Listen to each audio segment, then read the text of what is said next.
आज हम क्लास लेते हैं, इसमें हम दो टर्म्स एक्सप्लेन करते हैं। एक है हमारे पास एग्रो बेस्ड इंडस्ट्रीज और दूसरा है डेफिसिट फाइनेंसिंग। तो देखें, agro based industries, those industries which depends on agriculture are called agro based industries। वो इंडस्ट्रीज, वो कारखाने, वो मिल जो टोटली डिपेंड करता है, इन्हिसार करता है ज़रात पर, तो इन इंडस्ट्रीज़ को, इन मिल को, यानी ये जो कारखाने हैं, फैक्ट्रीज है, इसको कहते हैं एग्रो बेस्ड इंडस्ट्री।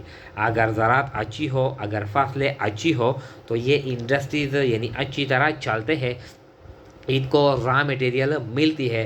अगर ज़रात यानी फसलें अच्छी ना हो तो इनको रॉ मटेरियल नहीं मिलती, तो ये जो कारखाने हैं फिर ये अच्छी तरह नहीं चलते। तो ये जो इंडस्ट्री है इसको कहते हैं एग्रो बेस्ड इंडस्ट्री। मिसाल के तौर पर ये एग्रो बेस्ड इंडस्ट्री में क्या किया आता है, फ्लोर मिल जो आटे का जो मिल है, यानी जो टोटली डिपेंड करते हैं गंदम की फसल पर। शुगर मिल जो टोटली डिपेंड करता है यानी शुगर पर, गन्ने पर।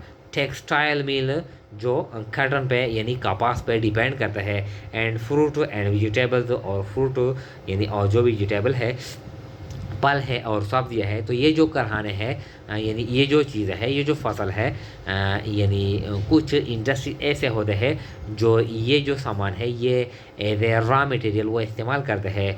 तो इन इंडस्ट्रीज़ को कहते हैं एग्रो बेस्ड इंडस्ट्रीज़। इसके बाद है यानी इकोनॉमिक्स में हम एक और टर्म इस्तेमाल करते हैं, डेफिसिट फाइनेंसिंग। डेफिसिट फाइनेंसिंग का क्या मतलब है, when government expenditures exceed over its revenue and takes loans from various sources to cover the deficit, यानी means loss is called deficit financing.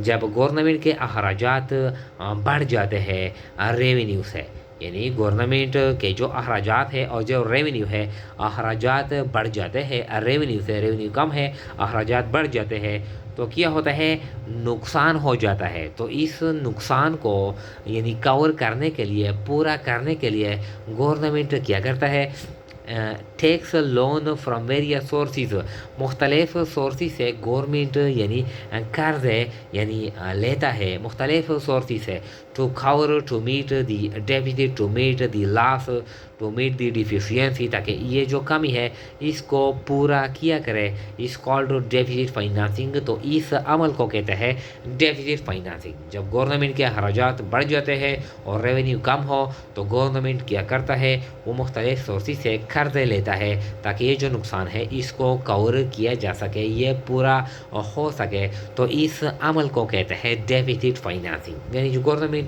कहाँ से फिर कर्जे लेता है।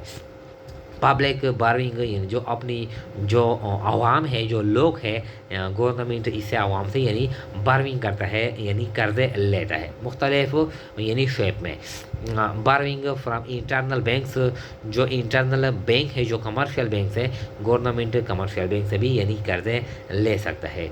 और बार्विंग यानी from IMF and world bank, जो एक्सटर्नल सोर्सेज है, जो इंटरनेशनल जो सोर्सेज है, गवर्नमेंट IMF और वर्ल्ड बैंक से भी यानी लोन ले सकता है to meet the deficiency, to cover the deficit. तो इस अमल को कहते हैं डेफिसिट फाइनेंसिंग।